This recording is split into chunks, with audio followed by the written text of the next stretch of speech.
This is a story about how I became a 30-year-old male who is secretly afraid to be outside after dark in cities.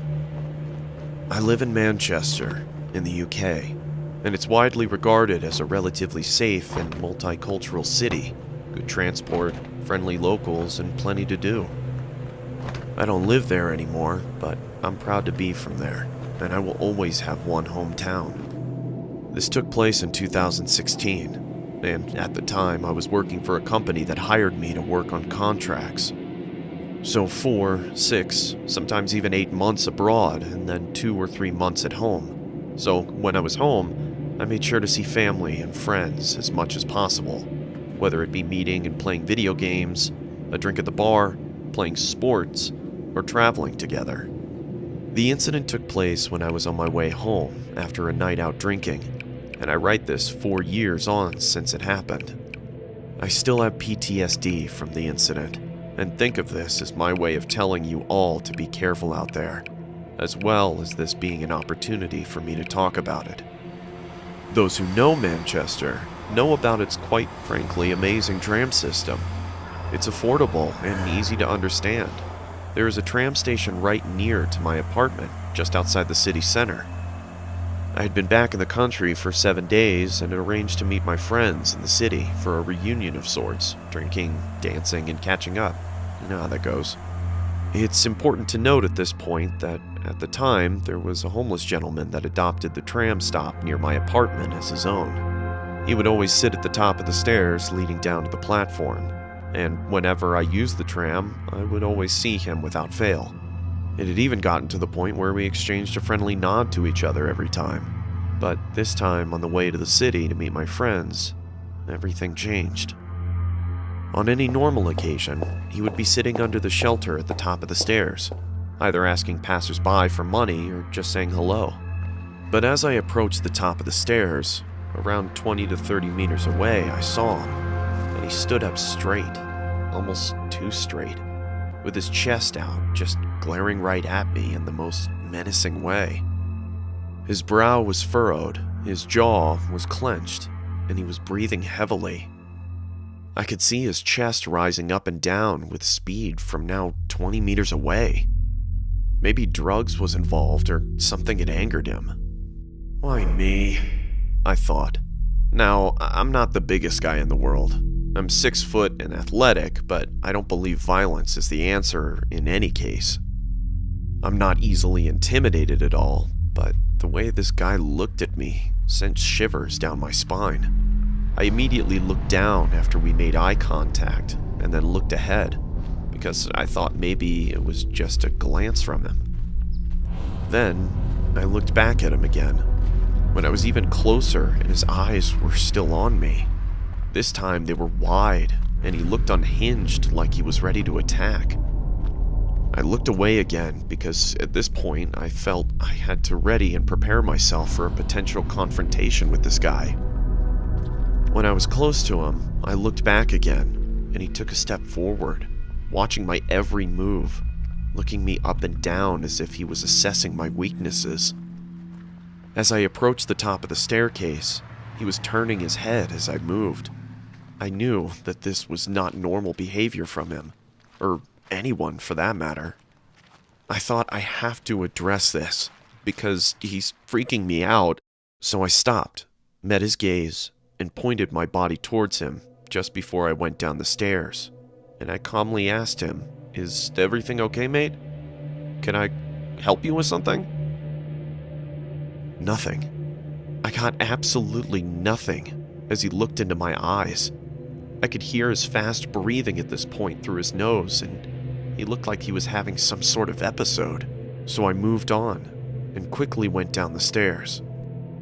What the fuck has gotten into this guy? I thought. I almost felt bad for him. At the halfway point of the stairs, I looked behind me to see him standing at the top, looking down, directly at me again. I could only describe the look he gave me as bone-chilling. He looked like a predator that had found his prey. I kept moving as I didn't know if this guy had a weapon or what his intentions were at this point. When I got to the bottom of the stairs, I turned around again, and to my shock, He had walked 4 to 5 steps down, still standing and glaring at me with the same disturbed and angered look. He was clearly stalking me now. I could feel my heartbeat in my ears, and sweat was forming on my forehead and palms. Luckily for me, the platform was very busy, and the tram I needed to catch was approaching, so I quickly immersed myself amongst the crowd of people getting onto the tram and found a seat. Wouldn't you know it, when I sat down and the tram started moving, I looked back towards the bottom of the staircase, and there he was, just glaring at me with this horrific, sinister grin on his face. I did not feel safe. I felt targeted. His head moved and followed the tram, looking me in the eyes as we moved away. The entire journey to the city I felt on edge, anxious, and all I could do was think about that guy. When I eventually got there, my friends automatically picked up on the fact that I seemed a little off, so I told them about the situation I was just in, which they just dismissed, saying that I was probably just being paranoid and that he'll be gone by the time I get back home. I agreed with them because I realized that he is usually only there during the daytime, so I enjoyed the night. We all drank, laughed, and even met some cute girls. Before I knew it, I was hammered, to the point where I had to look at my phone with one eye closed. My balance was off, and I felt like I could throw up at any second. It was around midnight and time to go home, so I said goodbye to my friends and arranged to meet the next weekend due to the success of this one. The last tram was approaching, and I had to run drunk as a skunk to make it in time. I got onto the tram, and when I got a seat and caught my breath, I remembered what happened at the tram station on the way back to the city. I felt sober suddenly, and I was honestly on the verge of an anxiety attack, until I remembered that I never usually see the guy late at night, which was comforting for the remainder of my journey. The tram arrived at my stop, and I got off. I just stood there for a second, surveying my surroundings. The platform was empty. The skies were clear, although dark. The air was warm, and the only sounds were the nearby traffic and the tram leaving the platform. I remember it like it was yesterday. I looked towards the bottom of the staircase on the platform leading to the street, and I took a deep breath. I approached the stairs and looked towards the top. Much to my relief, he wasn't there. Stage 1 over. Stage 2 was easy. Get to my building, which was about 150 meters away from the stairs. As I slowly walked up the stairs, trying to make as little noise as possible, my heart was in my throat. All I could think about was what I would do if he was there. But I was drunk and I didn't think fast enough. I arrived at the top and looked to my left, and what do you know? He's there. And as soon as I look at him, his head snaps, and he's looking me in the eyes with the same terrifying look, almost foaming at the mouth like he's won a prize. He stands up slowly and turns to face his body towards me. At this point, I realized how tall he was. About 6'2", huge gray and dirty beard, almost skinny with a lean body type. I was almost pissing myself. So to break the tension, I just nodded at him and told him, "Good night, mate," and I walked on quickly towards my apartment. I suddenly heard a deep, hoarse voice say, "You got any spare change?" Loud and obnoxious. Which I turned and replied quickly whilst I was walking backwards. "No, mate, sorry. Have a good night, though," and walked on again. I was free, and my anxiety was disappearing. All I was thinking about was getting to my building as fast as possible. Then, I heard what felt like the loudest, most aggressive voice ever. "Hey!" I stopped, and I turned around so fast because he made me jump and scared me. He was holding a knife, and it was pointed directly towards me. The nightmare scenario was playing out now, and I held my breath as he walked slowly towards me. I was definitely sober now, and I weighed up the options. I run and take a risk, or I start to negotiate with him. I thought, there is an ATM nearby, I can get some money and just go home. He was around 5 meters away, with the knife pointing towards me. I wasn't going to let myself die like this. He then said, "I'm going to ask you again. Do you have any spare change?" I couldn't tell whether I wanted to throw up or cry, but I had to get out of this situation.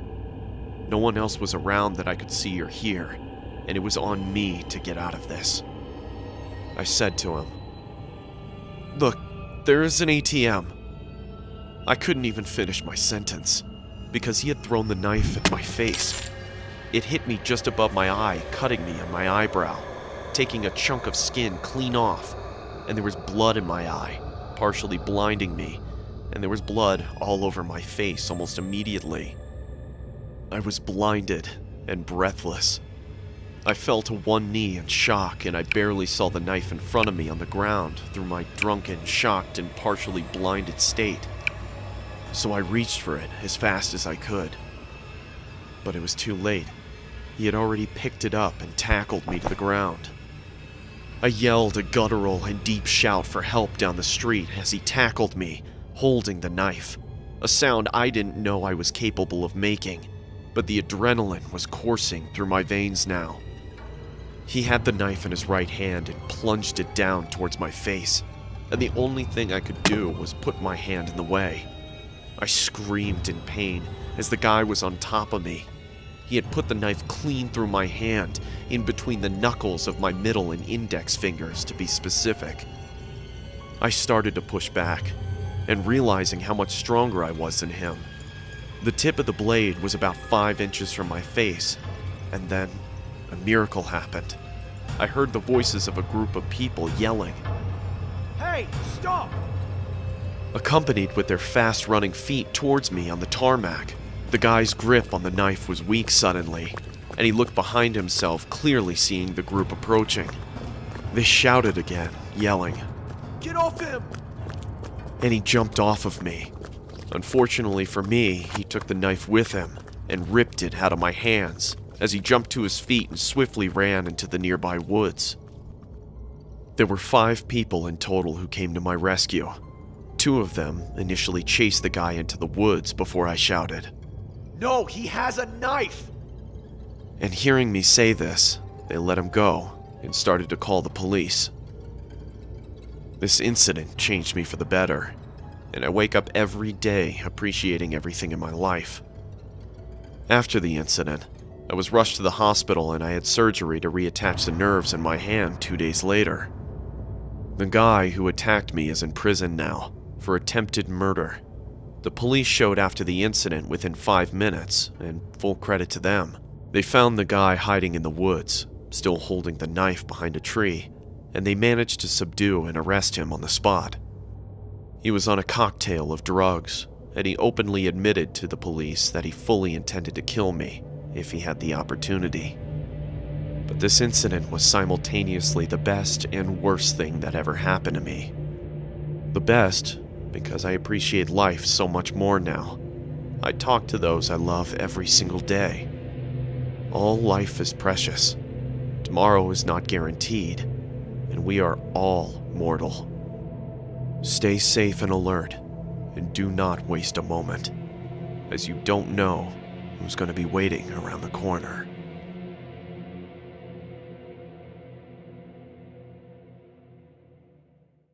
Thank you for sticking around to the end of the video. If you would like to support the channel, check out the merch link in the video description.